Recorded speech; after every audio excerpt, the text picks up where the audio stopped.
Health is wealth कार्यक्रम के पिछले एपिसोड में हमारे विशेषज्ञ द्वारा पोषक आहार के बारे में बताया गया था। साप्ताहिक कार्यक्रम के इस एपिसोड में आज बातें होंगी कुपोषण की। खून की कमी, दुर्बल शरीर, कमजोर मस्तिष्क, बौद्धिक क्षमता का अभाव, अधिक मोटापा आदि कुपोषण के लक्षण हैं। किसी भी परिवार, समाज और देश के लिए मानव संपदा सबसे महत्वपूर्ण संसाधन है और जब मानव संपदा का एक बड़ा हिस्सा कुपोषित हो तो निश्चय ही यह विकास को प्रभावित करता है।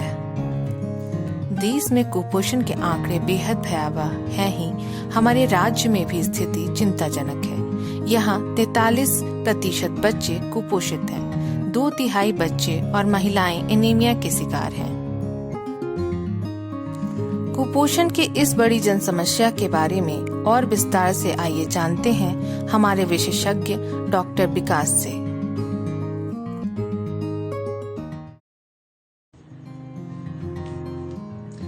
नमस्कार, हेल्थ इज वेल्थ के इस अंक में आज हम बात करेंगे कुपोषण जनित रोगों का। कुपोषण जनित रोगों की जब हम बात करते हैं तो उसमें 4 बीमारियां मुख्य तौर पे आती हैं, जिसमें सबसे पहला है प्रोटीन एनर्जी माल न्यूट्रिशन, जिसे हम प्रोटीन ऊर्जा कुपोषण भी कहते हैं। दूसरा एनीमिया है, तीसरा आयोडीन की कमी से होने वाली बीमारियां हैं और चौथा विटामिन ए की कमी से होने वाली बीमारी है। इन सभी बीमारियों के बारे में थोड़ा थोड़ा जिक्र हम आज करेंगे। तो सबसे पहले हम बात करें प्रोटीन एनर्जी माल न्यूट्रिशन का। तो प्रोटीन एनर्जी माल न्यूट्रिशन, जैसा कि इसके नाम से ही विदित है, ये शरीर में प्रोटीन या फिर एनर्जी की कमी से होता है। अब ये जो बीमारी है ये मुख्यतः 5 साल से कम उम्र के बच्चों में देखी गई है और कुछ बच्चों का एक वर्ग विशेष है जिसमें ये बीमारी होने की टेंडेंसी ज्यादा होती है और ये वर्ग है उन बच्चों का जिनका जन्म के समय वजन जो था बहुत कम था या फिर जो जिनकी माताएं थी उन्होंने गर्भावस्था में और स्पेशली गर्भावस्था के जो अंतिम त्रैमासिक है, लास्ट ट्राइमेस्टर, उसमें उनका न्यूट्रिशन अच्छा नहीं था। उन बच्चों को ये होने के चांसेस ज्यादा होते हैं। तो जो ये प्रोटीन एनर्जी माल न्यूट्रिशन है, इसमें 2 बीमारियों को शामिल किया गया है, जिसमें पहली बीमारी है मैरास्मस और दूसरा है क्वाशियरकोर। एक तरह से ये दोनों बीमारियां एक ही स्पेक्ट्रम के 2 एंड हैं। तो अगर हम मैरास्मस की बात करें तो ये जो है ये उन बच्चों को होता है जो आमतौर पे इकोनॉमिकली, आर्थिक तौर पे कमजोर वर्ग से आते हैं और जिनके पास अच्छे न्यूट्रिशन का साधन थोड़ा कम होता है।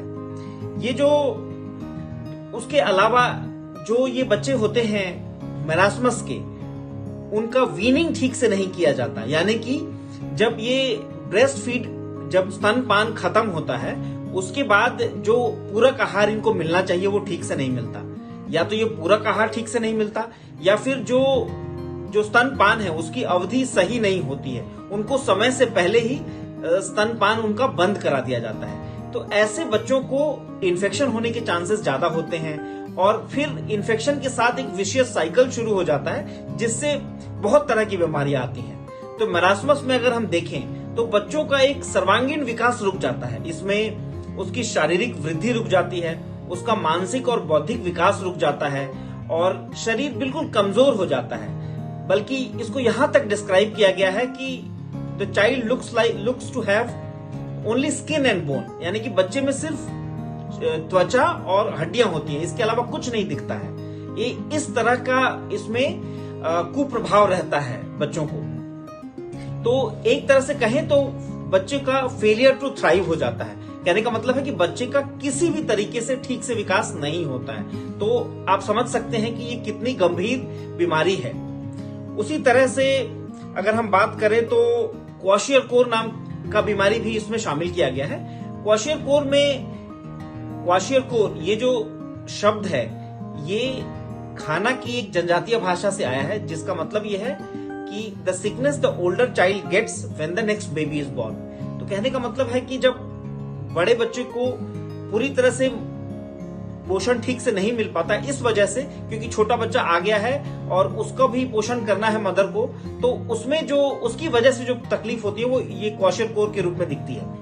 क्वाशियरकोर में बेसिकली मूलतः शरीर में चारों तरफ सूजन हो जाती है बहुत सारी और विकास शरीर का इसमें भी रुक जाता है, सर्वांगीण विकास में, बौद्धिक हो, मानसिक विकास हो, और जो सबक्यूटेनियस फैट है, चमड़ी के नीचे जो वसा की मात्रा होती है वो ज्यादा हो जाती है, जिसकी वजह से पूरे शरीर में सूजन दिखता है। तो ये जो दो बीमारियां हैं मूल तौर पे ये शरीर के मानसिक, बौद्धिक और शारीरिक तीनों विकास को रोक देती हैं, और बच्चा इतना कमजोर हो जाता है कि उसके जिंदा रहने की जो स्थिति है, जो परिस्थितियां हैं वो बहुत विकट हो जाती है, मुश्किल हो जाती है। तो प्रोटीन एनर्जी माल न्यूट्रिशन से बचना कैसे है? तो जैसा कि हमने जिक्र किया कि इसमें सबसे जरूरी है अवेयरनेस, जागरूकता। और ये जागरूकता किस बारे में होनी चाहिए? ये जागरूकता होनी चाहिए खान पान और पोषण के बारे में, क्योंकि जो मदर का गर्भावस्था के समय में न्यूट्रिशन है वो बहुत अच्छा होना चाहिए। अगर ये न्यूट्रिशन अच्छा नहीं है तो इसके दूरगामी परिणाम होने वाले बच्चे को दिखते हैं। तो मदर को खासकर आखिरी त्रैमासिक में अच्छा खाना जरूर खाना चाहिए प्रेगनेंसी के टाइम पे। उसके अलावा जो ब्रेस्ट फीडिंग है उसके इम्पोर्टेंस को बहुत हाईलाइट करने की जरूरत है। बार बार ये कहा जाता है कि जो माँ का दूध है वो बच्चे के लिए सर्वोत्तम आहार है, और एक जनरल रिकमेंडेशन ये है कि जन्म से 6 महीने तक एक्सक्लूसिव यानी कि केवल ब्रेस्ट फीडिंग ही करना चाहिए। तो वो जो मदर का मिल्क है उसमें बच्चे के विकास के लिए और बच्चे को रोग प्रतिरोधक क्षमता बढ़ाने के लिए और बीमारियों से बचाने के लिए सारे तत्व मौजूद होते हैं। तो बच्चे को मदर के दूध की सबसे ज्यादा आवश्यकता है।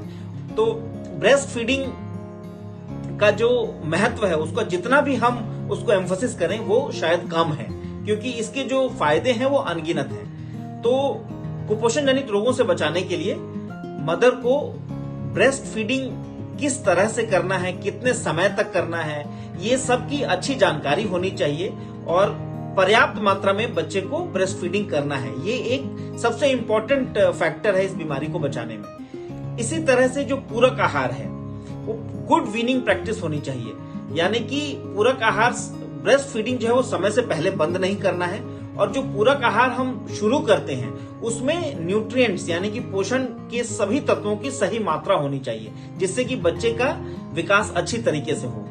तो इसमें ब्रेस्ट फीडिंग यानी कि स्तनपान के बारे में हमने जिक्र कर दिया, उसका क्या महत्व है उसके बारे में हमने बातें की। अब जो पूरक आहार है तो आमतौर पे 6ठे महीने के बाद स्तनपान के साथ साथ बच्चे को पूरक आहार दिया जा सकता है।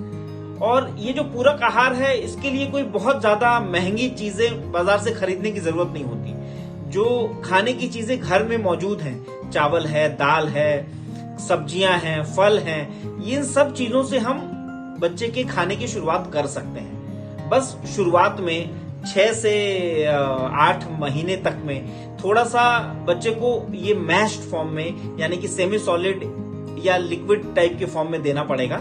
उसके बाद 9-10 महीने के बाद हम इसकी मात्रा और बढ़ा सकते हैं, और 10 महीने के बाद खासकर जो बच्चा है वो थोड़ा थोड़ा चबा सकता है।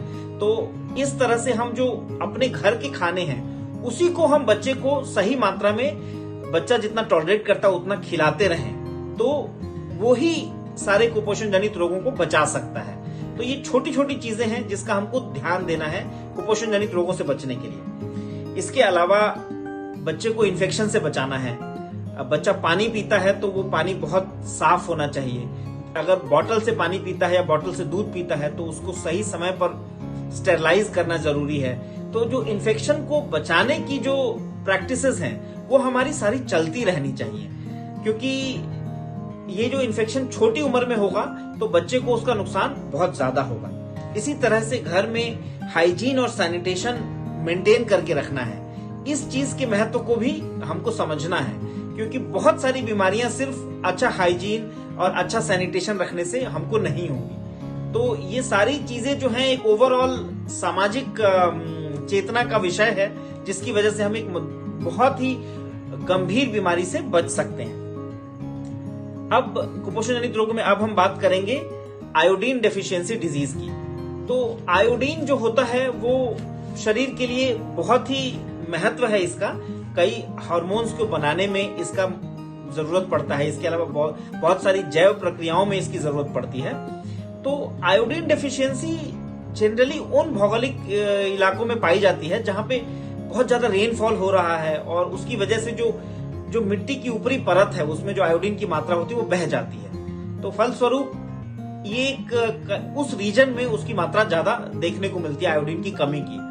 तो आयोडीन की जो कमी है वो जीवन के हर अवस्था में बीमारी पैदा कर सकती है। अगर हम एक न्यूनेट की बात करें तो बच्चे का जन्म के समय ही मृत्यु हो सकता है सही मात्रा में आयोडीन ना हो तो। इसके अलावा अबॉर्शन हो सकता है, या फिर जब बच्चा पैदा होगा उसमें कई तरह के विकार हो सकते हैं।